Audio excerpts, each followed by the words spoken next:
This is Pet Life Radio. Let's talk pets.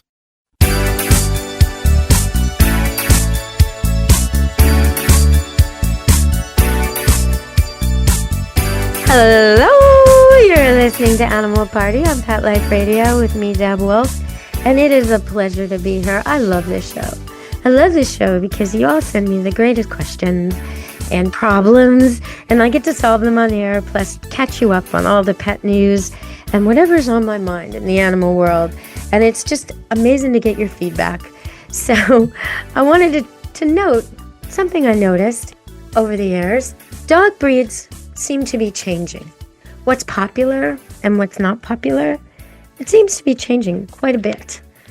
And so when I look back, 2016, the Labrador Retriever was number one. And the Labrador Retriever has been number one for years until last year. Now it's number two, last year and this year. But in America, the Labrador Retriever was number one for years and years and years and years, including in 2016. And then German Shepherd, number two. Golden Retriever, number three. This one is like, I can't even believe this was the case because what? Okay. Top 10 dog breeds of 2016. Number four, you'll never believe this one. Bulldog. Oh, really? Okay. Number five, Beagle. I do get that. Number six, French Bulldog. The Frenchie. Yes. Number seven, Poodle. Okay. So the thing about the Poodle is he's a bit of a cheater. He's a cheater because he comes in three sizes. So really, if you split him up into toy poodle, medium poodle, and large poodle, or standard poodle, he probably wouldn't be in seventh position. But you put them all together, and there he is.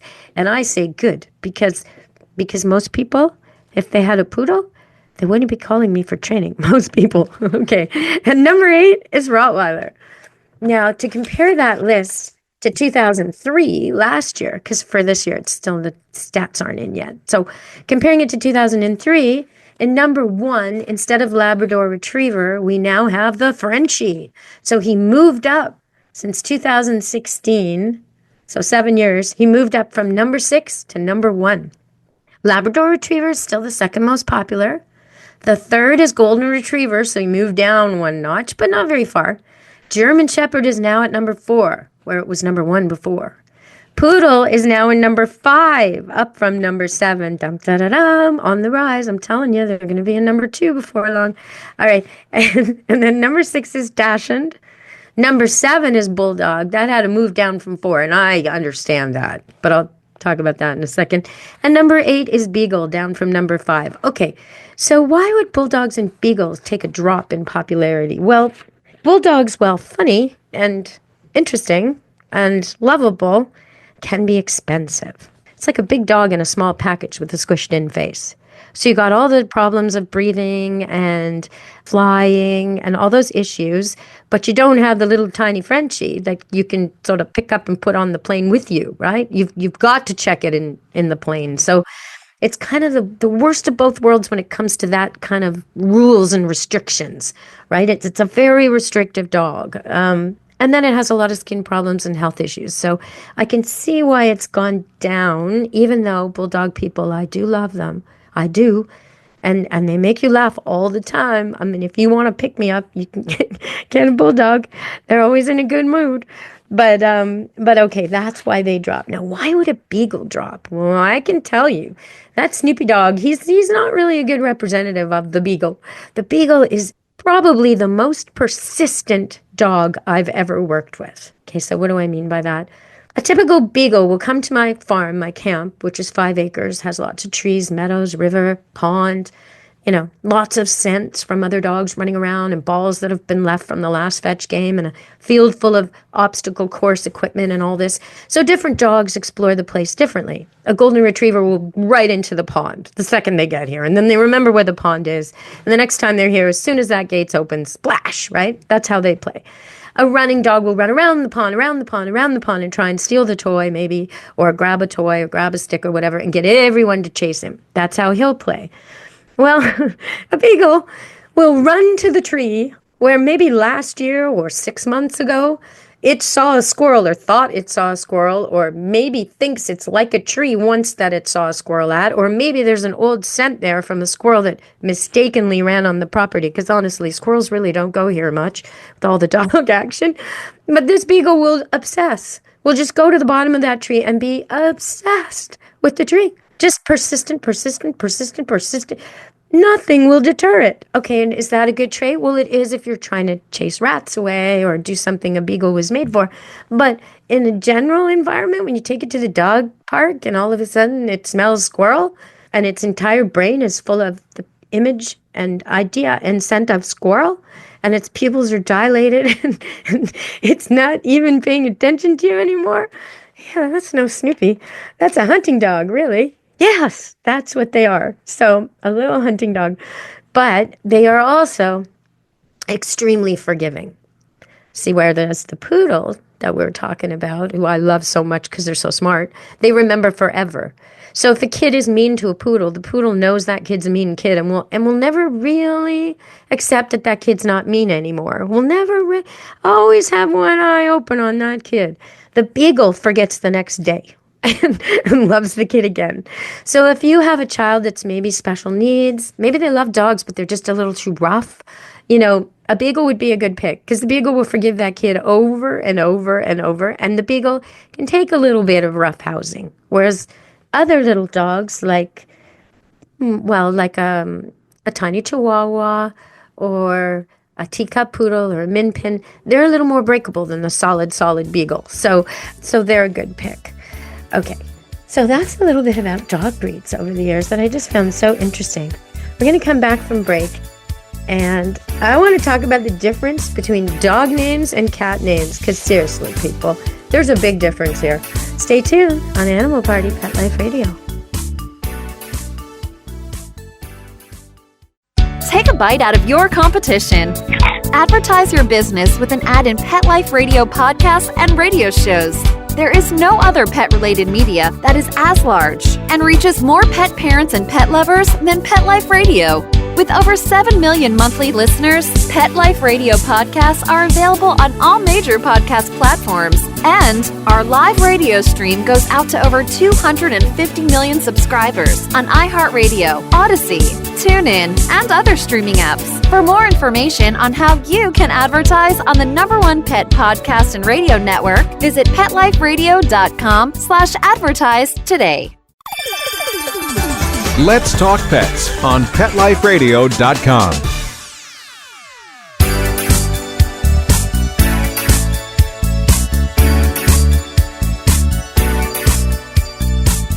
Hello, we're back on Animal Party Pet Life Radio, and I've been looking at the most popular names for dogs.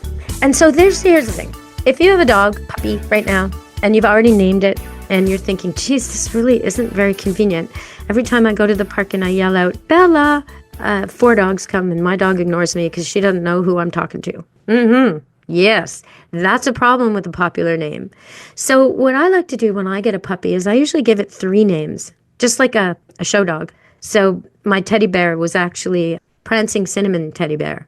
And that way, I could decide as he grew which name I wanted to stick with. He'd answer to all 3 anyway. So sometimes you've named your dog Max, and he just doesn't suit Max. Everybody's calling him Maxie or Maximum or Maxi Paxi or whatever, and that becomes his name. And that's okay. Dogs are really smart. Most dogs, not all dogs, but most dogs are really smart. And most of them, because the name's associated with greetings, affection, and treats, they learn it really fast. And they'll even learn a mispronunciation of their name. If someone can't speak the language right and is saying it wrong, they'll answer to that. They're very, there's a treat involved. They know what you mean, right? And they'll answer to nicknames really easily, especially a playful nickname. If you're always happy when you say it, they learn their nickname. So you don't have to stick with the one name. But I do say, if you've got a name that everybody else is using, you might want to change that up. And if you have a name on a dog or a cat, on a rescue animal, and they had a really crappy life before, or lots of handovers and lots of times in shelters, they may have a negative association with their own name, right? If someone said Molly and then kicked the cat or grabbed it and tossed it or smacked it or whatever, right? And Molly, smack, Molly, smack. And now you're going, Molly, and the cat's going, uh-oh. If you can see it sort of tightening the muscles or crouching a little or tucking its ears in or looking like the muscles are just, the haunch is shrinking itself a bit when you say its name. If any of that's happening, change the name. Just change the name. Okay, now if you've got a puppy and you want to change the name and the puppy loves its name, you could still change the name. So in the case where the dog or cat hates its name or is scared of its name, just abandon the old name. Teach the new name. It's very simple, right? You pull out the leash that he always comes to and you say the new name. You pull out a treat that he always comes to and you say the new name. You cuddle and you say the new name. And before long, your dog knows that that's what you think his name is. He may think you're wrong, but he'll still answer to it. Okay, so that's how you change a name. Same with cats if their old association is a negative one. But if the old association is a good one, but you still want to change the name because they named her Luna or Bella and everybody at the park's named Luna or Bella and you're just tired of it. Okay, or they named your cat Kitty and you don't want a cat called Kitty. Okay, so then what you do is you take the name they were using, Kitty, and you just say that before the new name. And after a couple days, you can say it after the new name, or you can sandwich the new name between the name it knows. So say you want to call your kitty Winston Churchill, okay, because that's number 10 on the list of interesting names that I've compiled.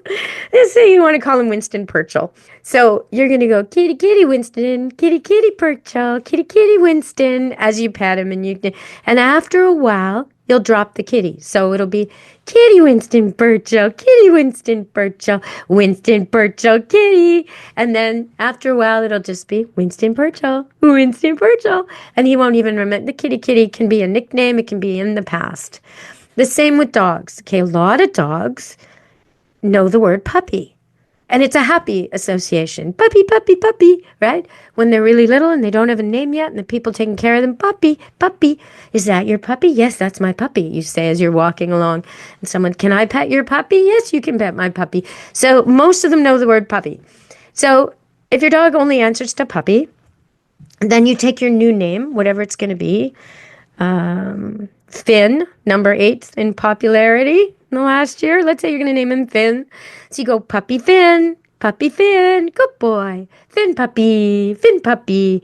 And after a few days, you can just drop the word puppy completely. Finn, Finny, Finn, Finn, you know, that kind of thing. And your dog will learn its new name. So you probably are hearing how my voice changes. And this is pretty important. Yeah, it's really important. So before I tell you the popular names to steer clear of and the funny ones to go for, we're going to come back from break, and I'm going to tell you about the voice. Stay tuned on Animal Party, Pet Life Radio. Begging to hear more of your favorite show?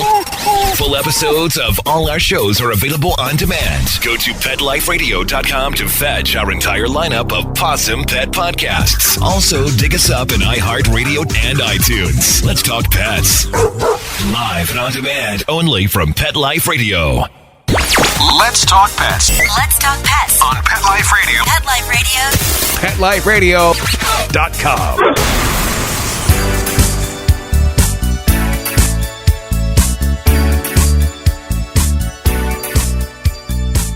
Hello, we're back on Animal Party, Pet Life Radio. Voice matters. It really, really matters to dogs and cats. So if you sound like an angry human, if you sound deep and dark and powerful, animals don't listen to you. They run from you. We're especially cats, because they're 10, 15 pounds. We're 10 times their size. We're big and tall and noisy creatures, smelly too. And I mean, think, if your dog or cat didn't shower, like if we didn't shower like they do, if you and I decided to have a bath once a season, can you imagine how smelly we'd be? They don't smell compared to us. We are stinky creatures and noisy creatures. When a man wearing work boots takes a step on a porch, that's like an earthquake to a dog or a cat. Boom, boom, boom, boom. So we have to be conscious of this. And if you look at dogs and cats, if you listen to them when they're friendly with each other or friendly with us, they make certain noises. So when dogs are playing, all their noises are high pitch. When they're angry, their noises are deep. So if you're a man with a deep voice, you're going to have to learn to talk like this if you want animals to like you. And it's really easy. It doesn't even have to be a baby voice. It just a little softer, just a little higher. Talk in your upper register. The trick is that your pets learn you. So you need a voice that shows them you're happy and a voice that shows them when you're not. So you come in and you find the garbage torn apart. It's okay to say, "Who did this? Get out of the garbage," right? You catch a dog in the garbage. "Get out of the garbage, you bad dog." That's okay. But for every time you say bad dog, bad cat, you should be showing them what they're supposed to do much more. So one bad dog equals a whole bunch of "go lay down, good dog, sit, good boy, go get your toy, good boy," that kind of thing. So the voice needs to be different. When you're happy with them, "Hello, Pudding. Hello, Charlie. Good dog, Willow. Good boy, Cooper. Good kitty, Jabba the Butt. Good kitty, Isaac Newton," right? You need your voice to be as opposed to when you're not. So there needs to be a difference. And most women are really good at this. And most men, or many men, are reluctant to use a higher voice anytime. So if you greet dogs and you say, "Hey, good doggies, how are you today?" They may eventually get used to the fact that that's your happy voice, but any dog who doesn't know you is going to think you're being aggressive or upset, or they'll just be wary around you. So just be aware of that. Make your happy voice different than your not so happy voice, and you'll have dogs and cats reacting to you much better. Now, in the cat example, they meow at humans, but they don't meow at each other. So they've actually learned that that's what we expect from them. It's quite interesting. They make other sounds at each other, but they too pick up on our happy noises and our negative noises, and they would prefer you talk softly. The hearing of dogs and cats is fantastic. They don't need you to shout. In fact, if you want to do a little test, next time you want to see how well your dog or cat can hear, feed them a treat and then walk away. And a few minutes later, whisper, "Want a treat?" And watch how well they can hear you from wherever. It's amazing. So you don't have to be screaming at them. In fact, you can be whispering at them and so quietly that no human can hear, and your dog and cat will still hear you. So there's a tip. All right, we're going to go to talk about names now. These are the top dog names of the past year. And even though I like these names, I would suggest that you're better off to pick one that isn't in the top 10. So here they are. Luna is number 1 again. Bella is number 2. Bella has been in the top 5 for about 10 years. So, and number 7 also. So steer clear of those or you're going to have confusion at the dog park. Luna, Bella. Number 3 is Daisy. I like that name though. I knew a Labradoodle called Daisy. She lives in Winnipeg now. She was born here. What an awesome dog. All right, Lucy. Oh, no, because I love it. I love it because you get to call Lucy the way Ricky Ricardo called Lucy. You get to go, Lucy, but you can't do it because there's too many of them. So Lucy becomes Lucy Juicy or else she's not going to answer to you. All right, Willow in number 5. Stella in number 6. Again, for older people, you get to yell, "Stella!" Oh, that's pleasurable. Number 7 is Maggie. Maggie. I've had Maggie in my top biggest part of my file folder. Maggie and Max, the M section, has been overloaded for years and years and years, okay? Because of the Maggies and the Maxes. So if you have a dog and you want to call her Maggie or you want to call him Max, maybe think of something else because there's a lot out there. Number 8 is Sadie. Number 9 is Lola. I love Lola. Lola, you get to sing to her, right? Lola, L-O-L, Lola. It's great. Yeah, but everybody else is using it. And Rosie is number 10. Again, so many songs. And why would I say you get to sing? Well, your dog will learn its song. I knew this golden retriever called Hollywood. And whenever you would go, Hollywood, this dog would start dancing. It was fantastic. Dogs learn their song. So why not sing them their song? If you've got a dog that has a song with its name, sing them their song. You'll see. They'll get it. They'll hear their name in the song and they'll perk up and they'll enjoy the music. Now, if you have a dog or a cat whose name isn't in a song, well, change the song, right? I mean, you can you can just put their name into any song and put words they like. Like if you're driving to the park and the song is playing on the radio, you can sing along to it and change some of the words. So you're singing about Max going for a walk at the park and going swimming and whatever, and you'll find your dog has a new appreciation of music. The same for your cat. If you sing about what they like and you sing their name, they'll get it. Okay, so those were the girl names, the doggy girl names. And now we're going to go over the boy names. We got Milo in number 1. I'm going to circle back to that because I do not like that name. Sorry, people, I don't. I'll tell you why later. Milo. Number 2, Max. Oh, no, not more Maxes. Number 3, Teddy. I'm so sorry, my teddy bear. I called you Teddy, and so did everyone else. But you see, he's got these backups of Cinnamon and Prancer, and he answers to those two. So if I had him at a dog park, I could yell out his full name, and he'd be the only one to come. Charlie, number 4. Good old Charlie. I'm surprised Buddy isn't on this list. Do you know, this is an American list. And I do believe a Canadian list would have Buddy in number 2, because Buddy is kind of the thing everybody calls everybody else up here. Hey, Buddy, how's it going? All right, so we got Charlie, and then we got Cooper in number 5. Number 6 is Bear. Number 7 is Toby. Number 8 is Finn. Number 9 is Tucker. And number 10 is Ollie. So if you can change the name or add a nickname, so when you need it at the park and there's lots of dogs answering to the same thing, that's probably a good idea. I'm going to circle back to Milo. And this is true for cats too. If you have a dog or cat whose name rhymes with the word no, Bruno is probably the worst one I can think of. Then you're always scolding your dog or your cat while you call them because they know what the word no means. And so now you're going, Brew, no. The dog actually thinks his name is Brew, or Milo thinks his name is My. And then you go, Milo, Milo, Milo. Unless he's brilliant, Standard Poodle, Doberman, Border Collie, whatever. If he's not, he's going to think he's always being scolded because he hears that no at the end of his name. No, no, no. And I had this one Standard Poodle once that his name was Bruno, and he was so difficult. And I suggested to them, I suggested to them they change his name, and they did. They changed his name to Miles, and he literally changed his personality overnight. Because every time they called Bruno, he heard no, and he didn't come. Every time they said his name and he, Bruno, get in the car, he'd sit down. Like he was just, they actually called me saying, does our dog have some kind of obsessive compulsive defiant disorder? No, he just doesn't come to the word no, right? So it's so funny. But change his name and bingo, everybody's good. So, all right. So, and bingo, there's another word that's not so good because the end of it is go. Well, if you tell bingo to stay, is he going to go? Is he going to stay? What's he going to do? I just wouldn't call a dog bingo. No. Okay. So there is something to the name. Now, you heard me just say a whole bunch of names. Luna, Bella, Milo, Max, Teddy, Daisy. Okay, all these names sort of sound like people names, and they're usually 2 syllables. And that's not what cat owners do.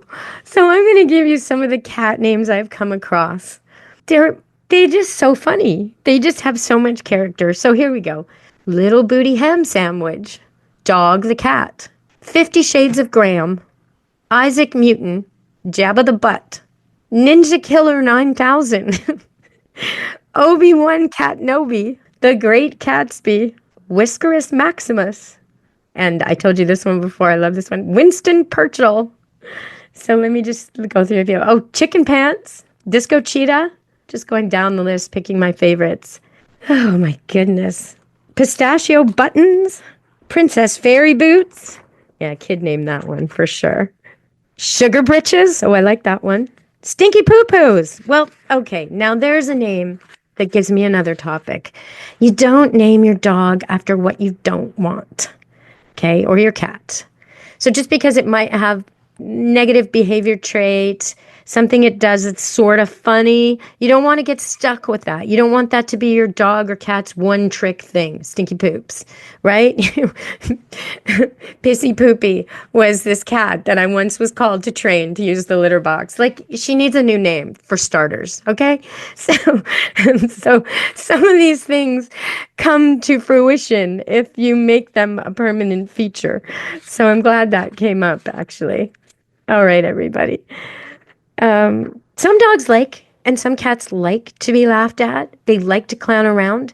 And like my prancing cinnamon teddy bear, I'm going to try and post some of him on Deb Wolf Pet Expert on YouTube. Prancing. He loves it. The more you laugh, the more he prances. He thinks it's hysterical too. And he starts to chuff, which is that noise dogs make, which is like laughing. They sort of breathe a little bit loud in a short, rapid way, sort of huff, huff, huff, huff, huff. And that's called chuffing. And so he does that and he prances around. And then the more you react to it, the more his legs fly up in the air. And he loves to be the clown. Some animals don't. You start laughing and they think like they're embarrassed. They go sulking off. They skulk. They don't want to be the subject of laughter. And you have to know your animal. So if your dog has a lot of pride and doesn't want to be laughed at, don't give him a silly name, right? If he's huge, don't call him tiny. If he's tiny, don't call him Thor if he hates that. Because everywhere you go, you're going to get laughs. Now, if your dog's animated and a joker and he loves to be laughed at, oh, by all means, go for it. You got to know your animal, though.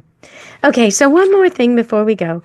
A lot of people seem to be giving dogs treats with chocolate and treats with nuts and treats with grapes. And these are 3 things dogs shouldn't have.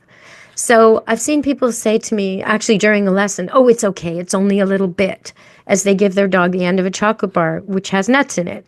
And I think, geez, you don't give your kid a little bit of poison. You don't give your kid a little bit of something they're not supposed to eat and say it's a treat.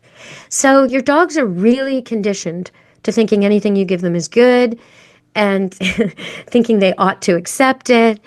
And it's not fair to give them things that aren't good for them. So some of the things they should never, ever have: pecans, pistachios, walnuts, almonds, hickory nuts, and macadamia nuts. They should also never have grapes, never have raisins, and never have chocolate. So be careful with all that. Be careful. And as always, I welcome your pet suggestions and your comments and your jokes, because I've been told I need to tell more pet riddles on this show. So coming up in the new year, I'll be doing that. And I'll be having some great guests on. Right now in Canada, we have a postal strike. Yeah, great time of year for it when everyone's trying to send presents. And it made me have to line up for over an hour to send a parcel by FedEx the other day. Just a little Christmas gift, to my family, but an hour, okay? That's not normal in our country. Usually it's 5 minutes, or not even, no lineup. So an hour standing there with all the other people with all their packages, with one clerk and one computer, because they're not set up for it. Because normally when the strike's not on, they can handle the volume, but now they're completely overwhelmed.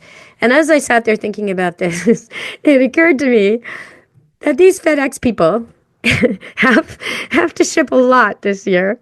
But not only that, the way they get the pandas from China to America is FedEx. How the heck does that happen? Oh my goodness, what an ordeal that must be, right? Can you imagine?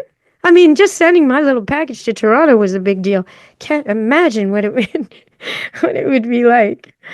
Okay, so I've kind of gone over breeds today, and I do want to make mention of the fact that even though I kind of told you the popular breeds over the years, the real number one breed, dun da da da, all over the world and in America and Canada, the real number one breed is the mixed breed dog, the non-designer Heinz 57 mutt of the world. In different places in the world, you get a different mutt. So if you let dogs just breed indiscriminately, or you look at a wild dog population, depending on the climate, you'll get different kind of dogs. So in hot countries, you'll get a sort of smaller yellow or orange colored dog with short fur. And in climates like mine, You'll end up with a larger dog than that, with thicker fur, because that's what survives. That's what breeds. That's what succeeds. But when you get a mixed dog, what have you got? Well, I've had Dr. Stan Korn, professor of psychology and animal authority, author of best-selling dog books, on the show to talk about this. And he says, time and time again, they've proven with scientific research that what you get is really what you see in cats and dogs. So if you're looking at a mixed breed cat, non-pedigree, non-show cat, or you're looking at a mixed breed dog, you're in a shelter, you're trying to adopt one, and you're looking, look at the features, right? Not just the colors, but that too. If you see a dog that looks like a Labrador Retriever, it has a round mouth, it has a soft jaw, it has webbed feet, it has floppy ears. If you are able to take that dog for a walk in an exercise yard and it fetches, and or say you come across a dog that you think is maybe a pointer and you throw the ball and it points and then it fetches, or it's looking up ahead and watching all the birds, if the physicality of the dog looks like a certain breed, and the behavior of the dog is consistent with the behavior of a certain breed. So in other words, a retriever looks like a retriever. It has the webbed feet, the soft mouth, the floppy ears, and it acts like a retriever, fetching. What you've got is a retriever. You may have a few other traits in there mixed in, but whatever dominates in the genetics and behavior is what you've got. And I would suggest that the easiest dog to have in the canine world, especially for a beginner, is a Labrador Retriever or a Labrador Cross. They're just really simple dogs. They're the beginner dog. And that's why they've been in the top 1 for years and years and years, even though they're big dogs, and now they're top 2, because they're just so easy. They were originally bred to dive into the water and grab the floats on nets and bring the nets in for the fishermen. So they're true retrievers, true swimming dogs, and they can handle cold water to some degree. Not as much as Irish Spaniels or standard poodles, but almost. They got a lot of fat on their body and they're good for all that. And they're just willing to please, incredible willing to please. They're like the student in the class who works hard every day to try and get an A. They're not the gifted kid who slacks off and gets the A and sometimes doesn't pay attention and fails. No, they're not that kid. That's the Doberman, the standard poodle, and the border collie who's busy, in the classroom. He's getting A's, but he's disturbing the class. No. They're goody two-shoes. And that's why they make the best seeing eye dogs, the golden retrievers and the Labradors, the retrievers. So if you're looking at getting a mixed breed dog, or you're looking at getting a new dog, and you got little kids, or you're new at dog ownership, try and get a retriever cross. That's my suggestion. Easiest dogs. And you won't need professional training. You'll just be able to reward it when it's good, ignore or redirect it when it's not good, and you'll have a good dog because it's so willing to please you. All right, and the same is true for cats. If you're looking for a cat and you want a calm cat, pick the one that's super calm at the shelter. If you want an active cat, pick the cat that's reacting to you and the toys you bring. If you want an affectionate cat, pick the cat that starts purring the minute you pick it up. What you see is what you get. And they will be a little bit different in a shelter, right? But you'll still get an inkling. If a cat is still playful, even though it's in a noisy shelter where it can hear dogs barking and strangers coming and going, okay, that's a playful cat, because most would shut down.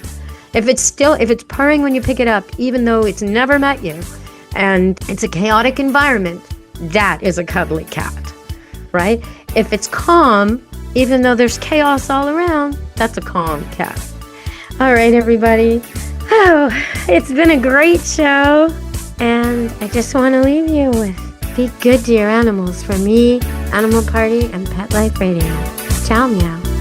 Let's Talk Pets, every week on demand, only on PetLifeRadio.com.